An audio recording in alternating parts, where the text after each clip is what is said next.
अस्सलामुअलैकुम। आप देख रहे हैं मुंताहाज़ रिएक्शन। वेलकम करते हैं आपको आज के रिएक्शन में। और जी, वीडियो शुरू करने से पहले आप लोगों से होती है मेरी एक छोटी सी दरख्वास्त कि अगर अभी तक मेरे चैनल को सब्सक्राइब नहीं किया तो जल्दी से मेरे चैनल को सब्सक्राइब कर लीजिए ताकि मेरी आने वाली तमाम वीडियोज़ आप लोगों तक बर वक्त पहुँच सके। चलते हैं, बात करते हैं अपने रिएक्शन के हवाले से। तो जनाब, कल थी दुआए खैर। अल्लाह अल्लाह याद किया रब ताला को अपने फंक्शन से पहले, लेकिन फंक्शन से पहले तो नहीं याद किया। क्यों? क्योंकि थोड़ा फ्लैशबैक पे जाते हैं और याद करते हैं कि पहले तो हो चुकी हैं part 1, part 2, part 3। I think ढोलकीज़ हो चुकी हैं, ढोलकियाँ हो चुकी हैं। तो फिर उसके बाद उनको याद आया कि ये भी हम मतलब कल्चर का हिस्सा है और लोग ज़्यादा यानी अट्रैक्ट करेंगे, ऐसे लोग अट्रैक्ट करेंगे जो अल्लाह से लगाव जिनको है इस वक्त भी, जिनका ज़मीर ज़िंदा है, जिनका ज़मीर अभी भी ज़िंदा है, तो वो हमारे व्लॉग्स देखेंगे दुआए खैर वाले। बाकी जो ज़्यादातर लोग होते हैं वो इन्हीं के जैसे वेस्टर्न कल्चर को अपनाए हुए लोग इनके व्लॉगिंग चैनल पे आते हैं। वो भी सोच रहे हैं कि एक सवाल आया कि क्या इकरा कमल मुसलमान है?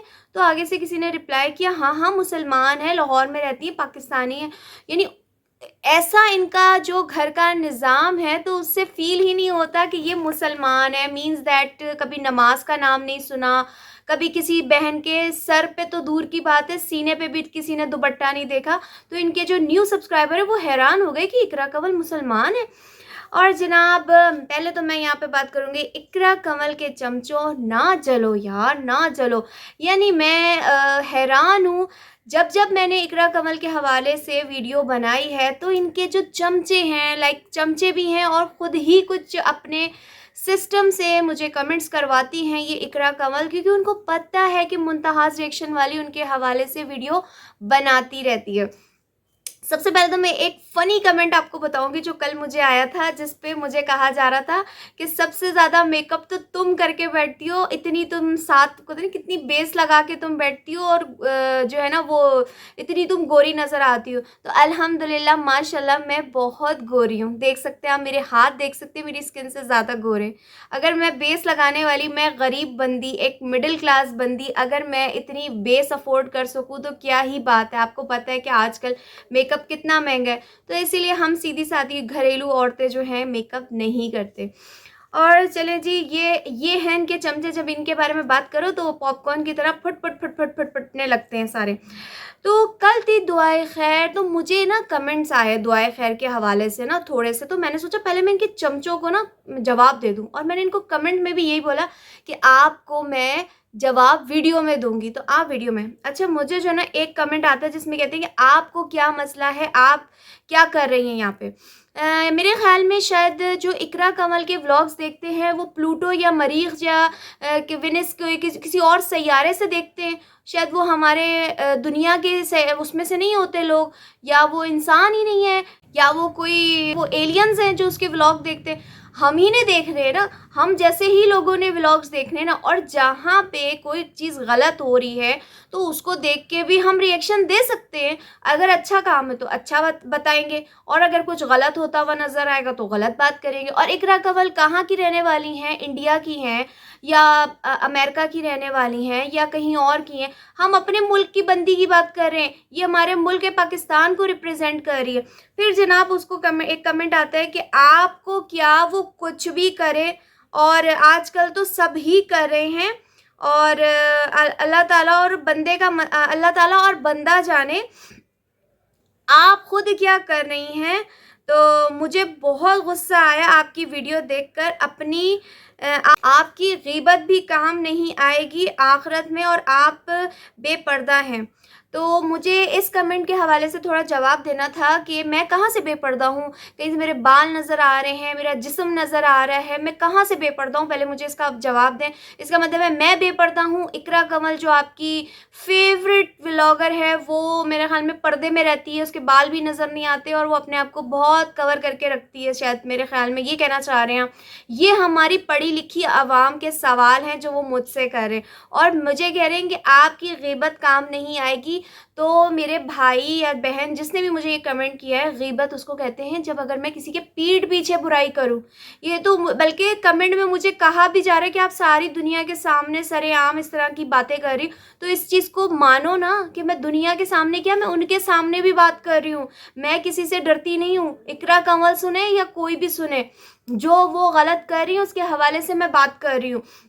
मैं उनके घर में तो नहीं बैठी हुई ना, या मैं उनकी कोई रिश्तेदार तो नहीं हूँ, या तो मैं उनकी कोई नेबर तो नहीं हूँ ना, जो मैं यूँ झांकियाँ मार मार के घुस रही हूँ। वो अपनी पूरी लाइफ, अपना घर का एक एक निज़ाम दुनिया के सामने आप लोगों को दिखाती है, हर चीज़ बताती है। इवन ये तक बताती है कि अभी मैं फ्रेश होके आई हूँ, अभी मैंने ब्रश किया, अभी मैं ये कर रही हूँ, मैंने ये चप्पल पहनी है, मैंने ये खाया, और बस आखिरी चीज़ रह गई कि मैंने वॉशरूम क्या किया, वो रह गया। वो भी आने वाले दिनों में हो सकता है कि व्लॉग्स के व्यूज़ बढ़ाने के लिए वो भी हो जाए, और हो सकता है कि आपको वेडिंग नाइट भी दिखा दी जाए, हो सकता है हनीमून के कोई दिन भी दिखा दिए जाएँ, तो देखते हैं क्या होता है।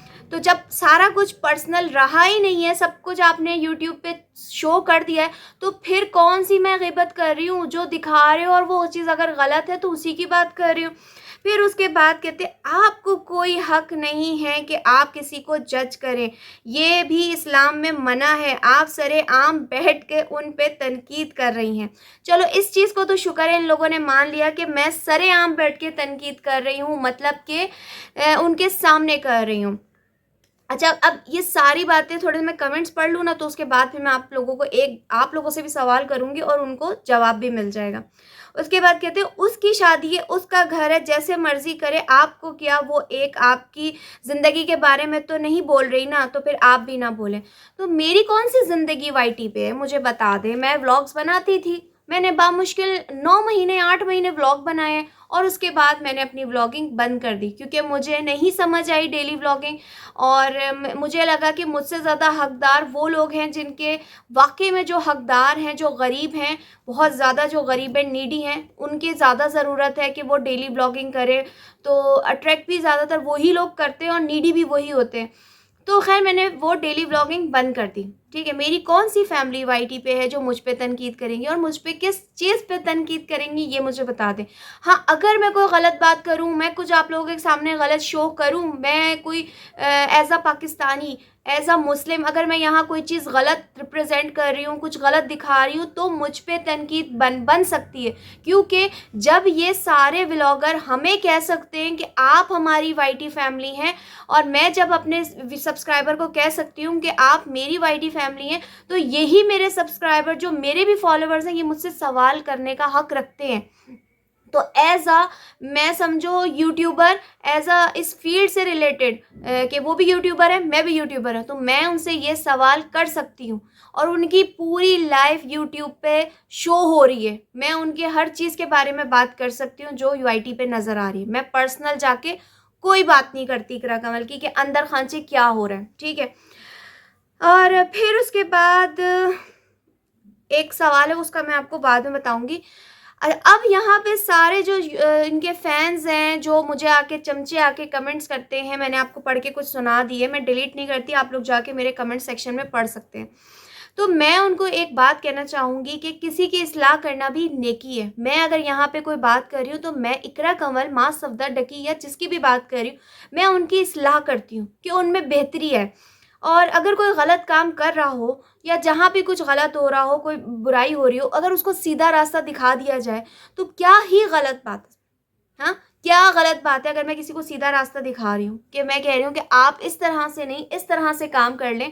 मैं, और एक मुझे कमेंट आता है कि अगर उसके घर में शादी है तो नाच गाना नहीं होगा तो क्या मातम होगा? अल्लाह माफ़ करे।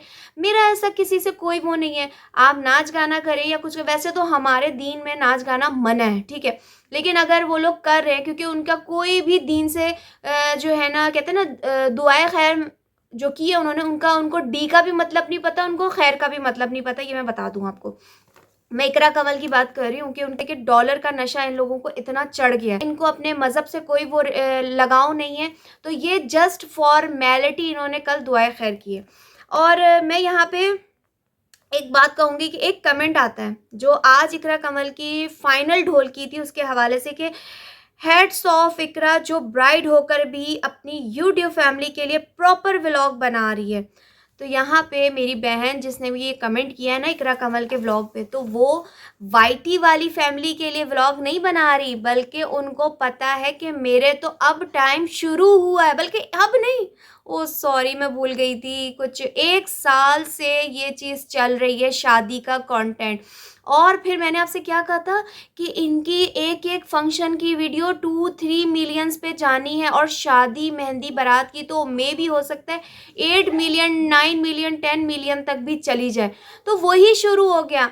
और फिर उसके बाद ये यूट्यूब फैमिली को दिखाने के लिए नहीं, बल्कि अपना पैसा कमाने के लिए वीडियो बनाने में ज़्यादा लगाव रखती हैं बानिस्बत अपनी शादी को एंजॉय करने। क्योंकि आपने सुना होगा, मैं बहुत थक गई हूँ, मुझे रेस्ट चाहिए, मैं क्या करूँ, मैं व्लॉग भी बनाऊँ, मैं ये भी करूँ, अल्लाह मुझे कोई रेस्ट दे दे।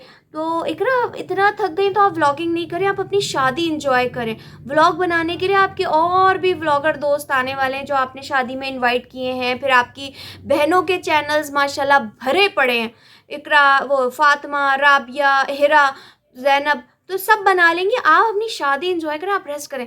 लेकिन नहीं नहीं नहीं नहीं नहीं नहीं नहीं, अभी तो वक्त है इस एस्ट्रोलॉजी के चैनल को मज़ीद आगे ग्रो करने का। और इन जैसे जो है ना लोग जो इन कंजर खानों को पसंद करते हैं, जिनके ज़मीर सो चुके, बल्कि नहीं नहीं नहीं मर चुके हैं, वो अब इनके व्लॉग देख के मज़े से एंजॉय करेंगे। और साथ में इनका नंगपन भी, क्योंकि कहीं से पेट नज़र आएगा, कहीं से बाजू नज़र आएंगे, कहीं से टांगे नज़र आएंगी, कहीं से कमरियाँ नज़र आएगी।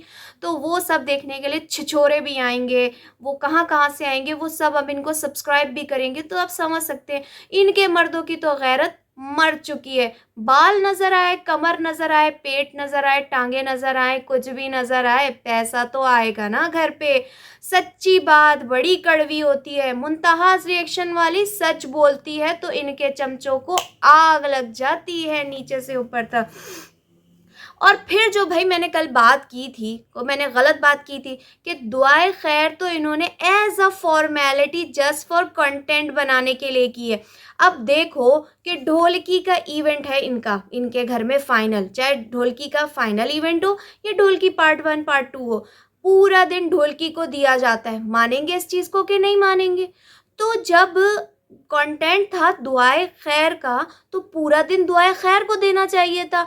भाई एक जगह पे इकरा ये बोलती हैं कि घर पे ज़ैनब और ज़ैनब की सहेलियां, फ्रेंड्स और कुछ मेहमान आए हुए हैं क्योंकि आज दुआए खैर है, और ये सारी अम्मा बेटियां सिवाय राबिया और उसको छोड़ के, वो भी चली जाएंगी अभी नेल्स लगवाने के लिए, तो उन दोनों को छोड़ के बाकी ये चारों की चारों अम्मा बहन बेटियां सारी की सारी पार्लर में अपने नेल एक्सटेंशंस, अपने फेशियल, हेयर डाई, अम्मा ने तो लेज़र ट्रीटमेंट सब कुछ करवाया। तो ये करवाने में मसरूफ़ थी। इनको नन्ही इनकी अम्मा जी को नहीं पता था कि घर पे दुआए खैर है, तो ज़रूरी था उसी दिन नेल एक्सटेंशन करवाना? एक दिन पहले करवा लेते, नहीं नहीं एक दिन बाद करवा लेते। और फिर यहाँ पे मैं एक बात कहूँगी उस सब्सक्राइबर को, उस चमची को जिसने आके मुझे ये कहा था कि आप अंधी हैं या आप बहरी हैं।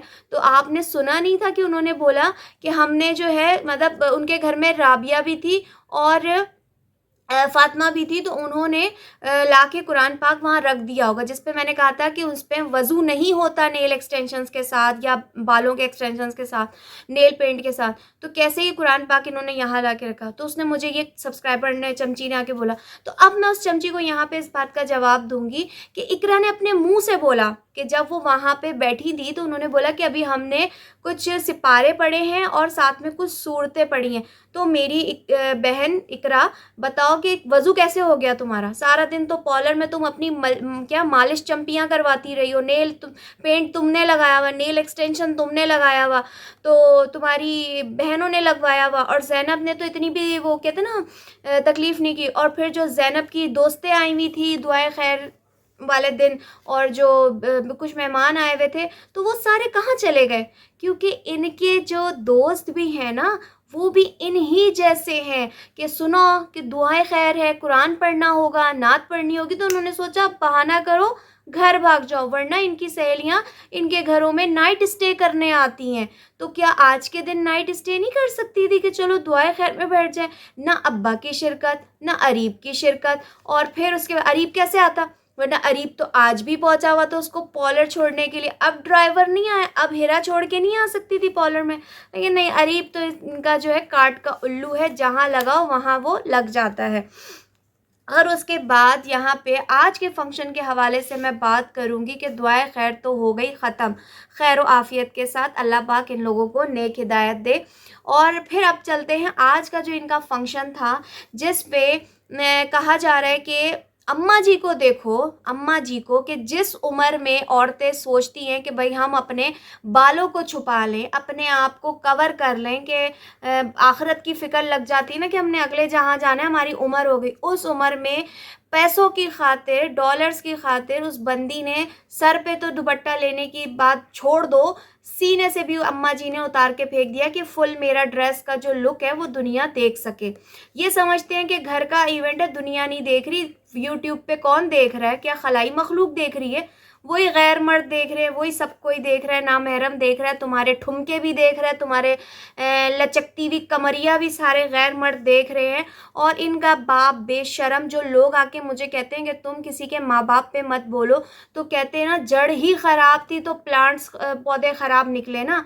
मतलब बाप और माँ की इतनी ढील थी, बाप और माँ भी ऐसे ही होंगे तो बेटियाँ भी आज़ाद ख्याल निकली, और उनको नहीं फ़िक्र कि हमारे ठुमके दुनिया इंजॉय कर रही है। ढोलकी कम थी, बल्कि ये जो कहते हैं ना डांस पार्टी ज़्यादा लग रही थी। और फिर उसके बाद आज कैसे आ गए वो सारे मेहमान जो कल ना आ सके दुआए खैर पे, क्योंकि अब ये वक्त आ चुका है कि हमारे कुछ चंद ऐसे लोग हैं जो इन कंजर खानों को पसंद करने के लिए, कितनी भी बिजी लाइफ हो उसको छोड़ के कंजर खाना एंजॉय करने पहुंच जाते। लेकिन जहाँ पे हमारे दीन के रिलेटेड कोई कुरान ख्वानी हो, कोई मिलाद हो, तो वहाँ पे ये किनारा कर जाते हैं, बहाने कर जाते हैं। आज के मुसलमानों की बात कर रही हूँ, और कैसे अजाब नहीं आएगा, क़यामत खुद बोलेगी कि क़यामत आना ज़रूरी है। तो उसके बाद और फिर यहाँ पे मैं बात करूँगी इकरा कमल के ड्रेस के हवाले से, कि जो आप लोगों को कब से अपने ड्रेस ड्रेस ड्रेस ड्रेस, ये ड्रेस, वो डिज़ाइनर, फलाना ढिमकाना, ये वो करते करते आए और खोदा पहाड़ निकली चुईया। वही आपसे कहा था कि दिखाती कुछ है होता कुछ है। तो इकरा कमल ने ऐसा ड्रेस पहना हुआ था जो आज से कुछ 10 साल 15 साल पहले जो आम से हमें जो बाज़ारों में मिल जाते थे, जो हमारी एक्ट्रेसेस वगैरह ने पहना था, वो इन्होंने ढोलकी में पहना। यानी जो आज का ट्रेंड है वो कहाँ गया, अजीब सा ड्रेस था। और फिर किसी ने उनको कहा कि इकरा पे बड़ा रूप आया है। अस्तगफिरुल्लाह, लोग झूठ कैसे बोल लेते हैं मुझे तो समझ में नहीं आती। चमचागिरी की भी हद होती है कि बंदा ये पूछे कि 4 घंटे वो पॉलर में सैलून में अपना मेकअप करवाती रही है, तो ये उसका कमाल है। वरना वीडियो जब एंड कर रही हैं इकरा कमल आज वाली ढोलकी फाइनल वाली, तो उसमें आप देख सकते हैं कि इकरा कैसी लग रही हैं। अल्लाह माफ़ करे कि मतलब मैं समझती हूँ मैं इस वक्त बहुत अच्छी लग रही हूँ उसके आगे बगैर मेकअप के, यानी वो अब भूत लग रही है, भूत। तो ऐसी लड़कियों पे माजरत के साथ, बल्कि माजरत नहीं ढिठाई के साथ बोलूँगी कि ऐसी लड़कियों पे कोई रूप नहीं आता जो अपनी मेहंदी में ही नाच रहे होते हैं, जो अपनी शादी में नाच रहे होते हैं पागलों की तरह। उन दुल्हनों पे रूप आते हैं जो टिक के एक जगह बैठती हैं, जो पर्दा करती हैं अपने होने वाले दुल्हा से। कुछ पर्दा कर लो, 1 दिन रह गए, 2 दिन रह गए तुम्हारी शादी में, सब्र नहीं हो रहा। दरवाजे पे पहुंच गई इकरा कमल ढोल वाले के सामने नाचने के लिए। और पता नहीं कैसे, मैं कहती हूँ माँ बाप हैं तौबा इस्तगफार, के मतलब इनको इतनी शर्म नहीं है कि खुद भी पागलों की तरह ढोल वाले के, चलो वो तो मर्द है बाप, वो नाच रहा है, और जो एक अरीब नाच रहा है, और जो उसके भाई नाच रहे हैं वो तो चलो मर्द है। घर की औरतें, औरतें तो औरतें, इन्हीं जैसी जो दोस्तें हैं वो भी पागलों की तरह ढोल वालों के सामने नाच रही हैं, दुपट्टे गायब हैं, सीने हिल रहे हैं। अल्लाह माफ़ करे ऐसा लफ्ज़ बोलते हुए मुझे शर्म आ रही है, जो वर्ड मैंने अभी इस्तेमाल की है, कि इनको करते हुए शर्म नहीं आ रही है। फिर उसके बाद जो इतना मतलब रूप की बात थी वो मैंने आप लोगों से कर ली कि रूप कैसा था, कि वो वाला रूप था जो 3 घंटे ये सलून में रहती हैं और उससे पहले ये अपनी सर्विस करवा के आती हैं, ये उसका रूप था। और उसके बाद मैं यहाँ पे कहना चाहूँगी कि बस फाइनली ये बात कहना चाहूँगी कि ढोलकी की एपिसोड जो है ना वो ख़त्म हो गई। बस यही था कि ये ढोलकी कम थी, और ढोल वाला ज़्यादा था, नाचने का प्रोग्राम ज़्यादा था। अभी तो इनके व्लॉग्स आप लोग देखते जाएँ और जो ड्रेस डिज़ाइनर्स की बात होती है, उनके ड्रेस भी देखते जाएँ। और ज़ैनब का भी ड्रेस आप देख सकते हैं कि ज़ैनब ने ऐसा ड्रेस पहना था जो लोग किसी के वलीमे के इवेंट में या बर्थडे के इवेंट में पहनते हैं, वो ढोलकी में पहन के ज़ैनब बैठी हुई थी। मेंटालिटी चेक करें, इनका टेस्ट चेक करें, तौबा भई। चलिए जी आगे अब बात करते हैं बिलाल फैमिली और समीना के हवाले से कि लाइफ विद बिलाल वाले पहुंच गए अपने ससुराल अपनी साली की शादी अटेंड करने के लिए और साथ में ले गए अपनी अम्मी को। और वो क्यों लेके गए कि नौकरानी बना दिया उन्होंने अपनी अम्मी को, तो ये तो बहुत बुरी बात है। जी बिल्कुल, मैं बात कर रही हूँ कि उनके व्लॉग के अंदर बेतहाशा जो है ना इस चीज़ को लेके चर्चा हो रहा है कि जो जब ये लोग जा रहे थे बिलाल और समीना लाहौर से गुजरांवाला अपनी शादी अटेंड करने के लिए, तो इनकी अम्मी भी इनके साथ अटेंड करने के लिए गई हैं। और जब गाड़ी में बैठने का टाइम आया तो अनफ़ा को लेके उनकी जो सास हैं वो पीछे बैठ गईं और समीना आगे बैठ गई। लेकिन मैं यहाँ पे कहना चाहूँगी कि हर चीज़ को इंसान जो है ना गलत तरीके से नहीं देखे। मैं अब यहाँ पे यही बात करती हूँ कि हर चीज़ को इंसान गलत ना समझे, हर चीज़ के बारे में नेगेटिविटी नहीं होनी चाहिए। अब मैं यहाँ पे क्या बात कर रही हूँ, आप लोग भी सोच रहे होंगे कि इस चीज़ को लेके बहुत ज़्यादा चर्चा हुई है कि अम्मी को जो ये लोग साथ लेके गए हैं वो एज़ अ केयर टेकर लेके गए हैं, एज़ अ मेड लेके गए हैं। अनफा को समीना और बिलाल को कह रहे हैं कि शर्म करो, बूढ़ी माँ है और उसको बच्ची को सँभालने को दे दिया, पीछे बिठा दिया, तो इस तरीके से नहीं होना चाहिए, शर्म आनी चाहिए, इस तरह की बातें ना चल रही हैं उसपे। तो मैं यहाँ पे कहना चाहूँगी, यहाँ पे कोई भी हो, देखिए कोई भी हो, जब आपके पोता-पोती हो जाते हैं ना तो आप और छोटे हों बिल्कुल जैसे 2 महीने, 3 महीने, 6 महीने के, तो उनकी वैसे भी जो अटैचमेंट होती है वो नानी, दादी इनसे ज़्यादा होती है। और उनकी अम्मी ने गाड़ी में बैठते हुए जब समीना ने बोला कि अम्मी आगे बैठेंगी, मैं अनफ़ा को लेके पीछे बैठूँगी, लेकिन जैसे उनकी अम्मी आई तो वो पीछे बैठ गई, तो उन्होंने कहा कि भई मैं आगे नहीं बैठती, मुझे डर लगता है। कुछ लोगों को फ्रंट सीट पे बैठने से रियल में डर लगता है और उन्होंने कहा कि भई मैं अनफ़ा को लेके बैठूँगी, कभी मैं ले लूँगी, कभी समीना ले लेंगी। और उनके व्लॉग में पूरा रास्ते का सफ़र तो किसी ने नहीं देखा ना, बस ये देखा कि घर पे उनकी अम्मी लेके बैठी और जब वहाँ से उतरने लगे तो भी उनकी अम्मी के हाथ में था। तो मेबी हो सकता है रास्ते में समीना ने भी ले लिया हो। तो वैसे भी धूप है, बच्चे को बचाने के लिए बैक सीट वाले बंदे के पास बिठा दिया। और अगर आपकी नानी दादी बच्चे को सँभाल रही है, अगर उसको गोद में लेके बैठ गई तो ये कोई बुरी बात नहीं है। ये नॉर्मली हर घर में यही होता है जब बच्चा पैदा हो जाता है। अब वहाँ पे जब ये समीना जर्मनी में थे बिलाल और समीना, तो इनके पास कोई भी बुज़ुर्ग नहीं था, ना नानी थी, ना दादी थी, ना कोई चाची, फूफी, खाला, कोई भी वहाँ नहीं था। जब अगर वहाँ पे कोई होता तो ज़ाहिर-सी बात है ज़्यादातर वो ही अनफ़ा को कैरी करता। तो यहाँ पे मैं कोई नेगेटिव बात नहीं करूँगी, लेकिन मैं यहाँ पे उन लोगों के लिए बात कर रही हूँ जो आके नेगेटिव कमेंट्स यहाँ पे लोग कर रहे हैं कि समीना और बिलाल को शर्म आनी चाहिए। तो यहाँ पे कोई शर्म की बात नहीं है। और यहाँ पे अगर देखा जाए तो समीना ने अपनी सास को बहुत ज़्यादा इज़्ज़त दी है। ये कोई गलत और झूठी बात नहीं है कि सास के लिए फ्रंट सीट रखी, लेकिन सास ने खुद चॉइस किया। क्या आंटी अपनी चॉइस नहीं कर सकती कि भाई मैं पीछे बैठूँ या आगे बैठूँ? ये कोई ज़रूरी तो नहीं है ना कि बहू, हर जगह पे इंसान बहू को भी गलत नहीं कह सकता और ना ऐसा हुआ है। और शुक्र ये है कि मतलब मैं यहाँ पे शुक्र ही बोलूँगी कि आयशा और आमना ये लोग इनकी शादी पे नहीं गए, वरना समीना की सारी जो शादी का इवेंट होता ना वो चमचागिरी में ही गुजर जाता कि वो क्या अपनी बहन की शादी एंजॉय करती। मतलब यही करीबी रिश्ते होते हैं, बहन भाई, और फिर जब ससुराल का होता है तो वो एक अलग होता है। लेकिन यही रिश्ते होते हैं जो इंसान खुल के एंजॉय करना चाहता है। और माज़रत के साथ जिनके ससुराल वाले ऐसे नेगेटिव हों तो उनके लिए बड़ी प्रॉब्लम हो जाती है, लेकिन जिनके ससुराल वाले बहुत अच्छे होते हैं तो उनके लिए बेहतर ये है कि वो ऐसे इवेंट्स में ना ही जाएँ तो ज़्यादा बेहतर है, ताकि वो खुल के अपने भाई बहन की शादी एंजॉय कर ले। तो इसमें कोई, मैं कहूँगी, कोई नेगेटिव नहीं बात करे, कोई बुरा ना बोले। क्यों? क्योंकि उन्होंने खुद चूज़ किया मैं पीछे बैठूँगी, और समीना ने अपनी सास को इज़्ज़त देते हुए अपने साथ लेके अपने मेके गई, और जितना हो सका उन्होंने अपनी सास को वहाँ रिस्पेक्ट दी हुई है। उनके घर वाले भी बहुत अच्छे लग रहे हैं मुझे, और जिस तरह से और आगे देखते हैं इवेंट मज़ीद चलेंगे। और फिर होता भी यही है, देखें इसमें कोई नेगेटिव बात नहीं कहनी चाहिए। जब आपके घर में भी किसी की शादी हो, या मेरे घर में भी अगर शादी हो और मेरा भी कोई छोटा बॉर्न बेबी हो, एक 2 महीने का, 6 महीने का, तो मैं भी कोशिश करूँगी कि मेरे साथ अगर मेरी अम्मी है, कोई मेरी सास है, या मेरी कोई बड़ी बहन या कोई है, तो मैं कोशिश करूँगी मैं उसको पकड़ा दूँ।